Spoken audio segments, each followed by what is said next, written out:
Kejaksaan Agung kembali menetapkan 9 tersangka dalam kasus dugaan korupsi tata kelola minyak mentah dan produk kilang Pertamina periode 2019 sampai 2023. Penetapan tersangka ini dilakukan setelah Kejaksaan Agung memeriksa 273 saksi, 16 ahli, dan 9 tersangka.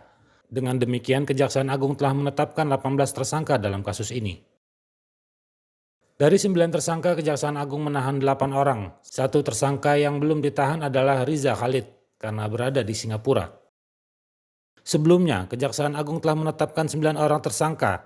Mereka pun telah dilimpahkan ke Kejaksaan Negeri Jakarta Pusat dalam rangka tahap 2. Direktur Penyidikan Jampitsus Kejaksaan Agung, Abdul Qohar, mengatakan Riza Khalid melakukan perbuatan melawan hukum bersama-sama tersangka, yaitu Direktur Pemasaran dan Niaga PT Pertamina Persero tahun 2014, Hanung Budya Yuktianta, Direktur Utama PT Pertamina Patra Niaga, Alfian Nasution, dan Direktur PT Orbit Terminal Merak, Gading Ramadan Judo.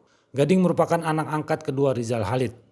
Abdul Qohar juga menjelaskan kerugian negara dalam kasus dugaan korupsi tata kelola minyak mentah dan produk kilang Pertamina K3S periode 2018 sampai 2023 mencapai 285 triliun. Kerugian negara itu berdasarkan hasil hitung dari kerugian keuangan negara. Apakah kerugian keuangan negara yang pernah diumumkan sebelumnya itu sama 193 dan kemudian berapa kerugian perekonomian negara yang baru dijelaskan tadi itu. Kemudian yang kedua terkait dengan tadi juga disebutkan tersangka MRC itu selaku beneficial ownership dari PT OTM. Apakah MRC yang dimaksud ini adalah mantan pejabat Petral dan saat ini keberadaannya ada di mana ya Pak? Terima kasih, itu aja. Oh ya, tadi titipannya apakah MRC ini yang dimaksud adalah mantan penyidik Petral, yang dimaksud itu Muhammad Riza Khalid. Baik, silakan Pak Dir. Mungkin kalau itu sudah dijawab, udah clear ya.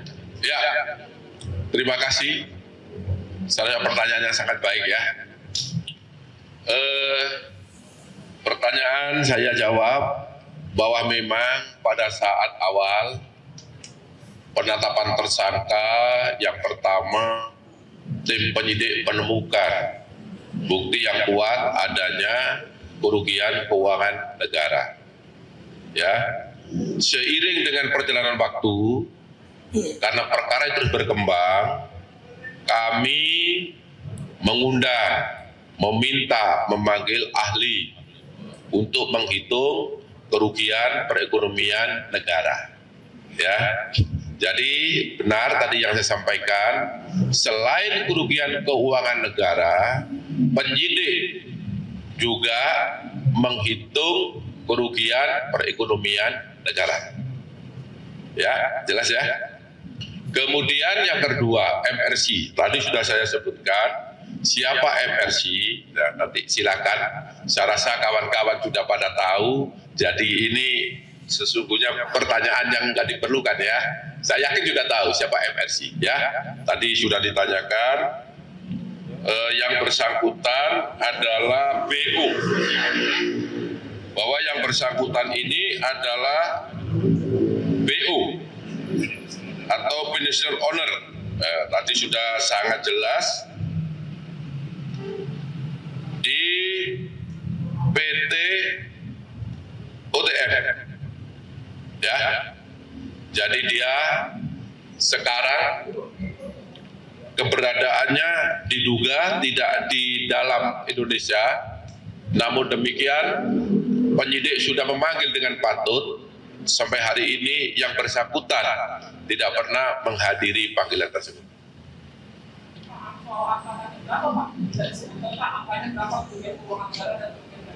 Ya.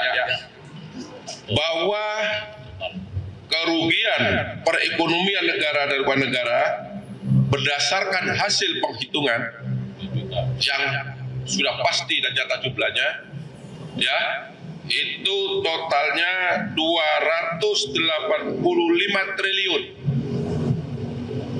17 miliar 731 juta 964.389 rupiah. Dalam perkara ini, Kejaksaan Agung telah memanggil Riza Khalid 3 kali untuk dimintai keterangan, namun ia tak pernah datang.